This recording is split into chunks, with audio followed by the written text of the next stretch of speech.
오늘은 주제 선택 프로그램 중 기르자 문제 해결력 수업을 할 차례입니다. 이미 여러분은 여러 주제 선택 중 하나를 선택하였지만 여러분이 선택한 주제 선택은 등교 후부터 배우게 됩니다. 오늘은 문제 해결력이 무엇인가에 대해 살짝 알아보고 문제 해결력, 창의력을 기를 수 있는 퀴즈를 풀어보겠습니다. 문제 해결력이라는 말 들어봤나요? 다양한 경험, 지식, 정보를 바탕으로 합리적, 직감적 사고를 통해서 효율적으로 문제를 해결하는 능력이라고 되어 있네요. 말이 좀 어렵죠? 대신 창의성, 창의적 사고는 많이 들어보았죠? 비슷한 개념이라고 생각하면 됩니다. 즉, 해결해야 할 어떤 문제가 주어졌을 때 남들과 다른 해결 방법을 쉽게 찾아내는 사람은 창의성이나 문제 해결력이 높다고 할 수 있죠. 문제 해결력은 단순히 무엇을 암기하고 공부한다고 생기는 것이 아닙니다. 깊이 생각하고 의무점을 가지고 호기심을 가지고 끊임없이 머리를 사용하다 보면 길러지는 것이 문제 해결력입니다. 문제 해결력이 높은 사람은 어떠한 상황에서도 헤쳐나갈 수 있는 힘을 가지게 되는 것이겠죠. 먼저 워밍업을 좀 해볼까요? 창의성이나 문제 해결력을 알아볼 수 있는 유명한 문제가 여기 있습니다. 칼 던커가 고안한 촛불 문제이죠. 그림에서 보는 것처럼 성냥 한 갑과 앞정 한 상자, 양초 하나가 있습니다. 이 초를 방 바닥에서 떨어진 상태로 고정시키고 불을 밝히되 촛농이 책상 위나 교실 바닥에 떨어지지 않도록 해보세요. 자, 여러분도 한번 해볼까요? 정답을 아는 게 중요한 것이 아니라 해결하기 위해 고민하고 머리를 쓰는 게 중요한 거예요. 정답을 바로 보려 하지 말고 생각을 해봅시다. 아무 종이 하나를 꺼내서 이것저것 이렇게 저렇게 써보면서 방법을 찾아보세요. 5분 동안 생각해 봅시다.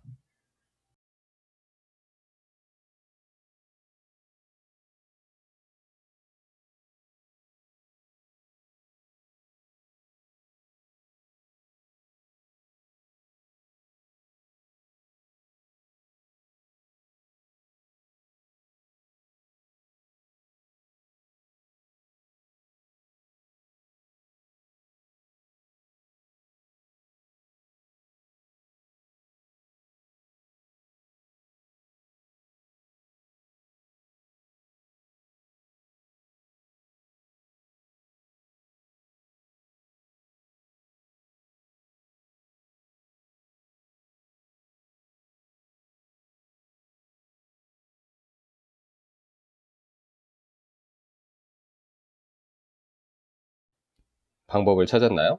몇 개 정도 찾았나요? 같은 시간 동안 여러 해답을 찾는 것도 문제 해결력에 포함됩니다. 자, 이제 답을 공개하겠습니다. 꼭 이것만이 답이 아니라는 걸 알아두세요. 어때요? 맞췄나요? 에이, 이게 뭐야? 이런 생각이 드나요? 정답을 보면 별것 아니죠. 여기서 핵심은 압정이 담겨있는 상자를 사용하냐 못하냐에 있습니다. 압정을 담고 있는 상자로만 생각하지 않고 상자를 하나의 다른 재료로 볼 수 있느냐 못 보느냐 하는 문제죠. 압정을 담고 있는 상자에서 초를 받쳐주는 받침대로 활용하는 이런 새로운 기능을 부여할 수 있느냐가 핵심이라고 할 수 있죠. 다시 말하면 고정관념의 극복입니다.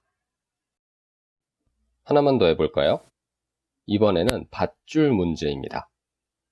빈 방에 천장으로부터 늘어뜨려진 밧줄 2개가 있습니다.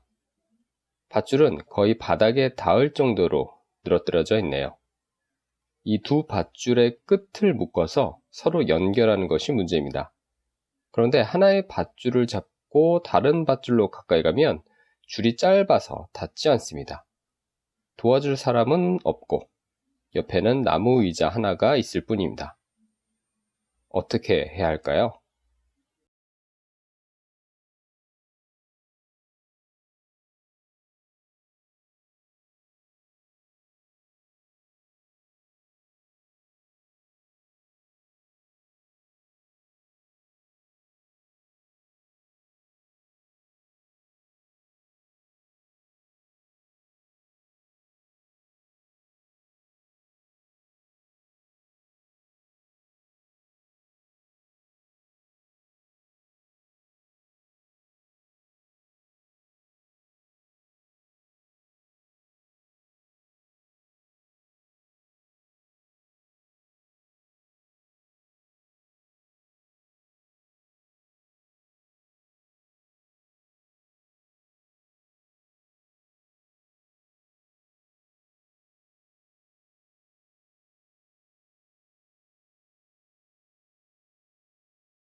답은 밧줄 하나에 의자를 매달아서 추처럼 흔들고 다른 밧줄은 손으로 잡고 있는 겁니다.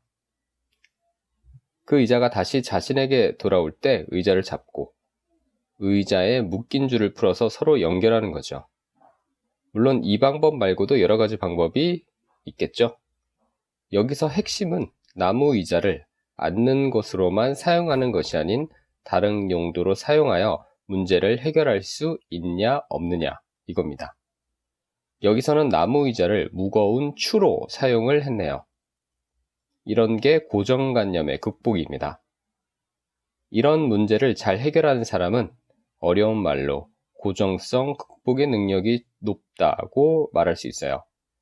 어떻게 보면 우리와 다르게 특별한 관점으로 바라보는 별난 사람들이 창의성이 높은 경우가 있기도 합니다. 이런 사람들은 틀을 벗어난 사고, 고정관념을 깨트리는 생각, 뒤집어서 생각하기, 관계없는 영역을 연결지어 생각하기, 이런 것들을 잘하죠. 이제 본격적으로 문제를 풀어보도록 합시다. 정답을 바로 보려고 하지 말고 늦어도 좋으니, 풀지 못해도 좋으니 머리를 굴려봅시다. 답은 선생님이 바로 알려주지 않습니다. 답이 담긴 파일은 오후 2시에 올리도록 하겠습니다. 몇 시에 올린다고요? 오후 2시입니다. 자, 이제 빈 종이를 꺼내보세요.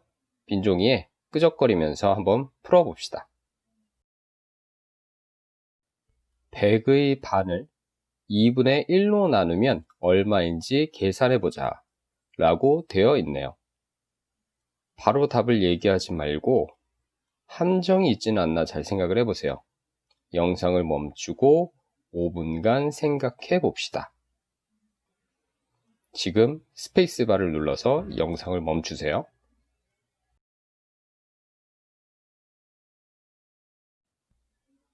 자, 다음입니다.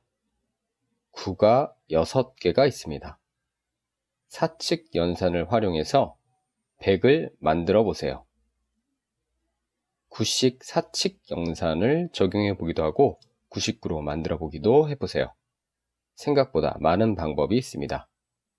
최대한 찾아보세요. 영상을 멈추고 이번에는 10분간 생각을 해보세요. 꼭 멈추세요. 그냥 두지 말고요.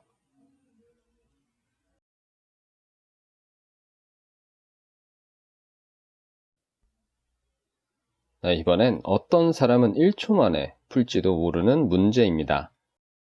이 수식에 선 하나만 그어서 참이 되도록 해보세요. 영상을 멈추고 5분간 해답을 찾아보세요. 이제 2문제 남았습니다.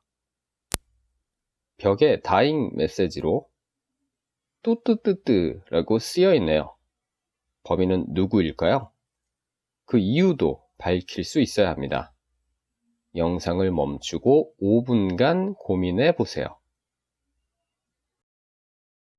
이제 마지막 문제입니다. 이 문제는 조금 어려울 수도 있는데 종이에 직접 써가면서 생각해 봅시다.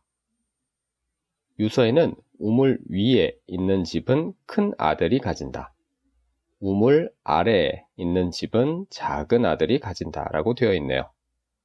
작은 아들이 욕심이 매우 많은 것 같아요. 어떤 한 글자를 집어넣어 큰 집을 차지했다고 합니다. 유서 중 어디에 어떤 똑같은 글자 하나를 각각 문장에 하나씩 집어넣었을까요? 영상을 멈추고 10분간 머리를 굴려봅시다.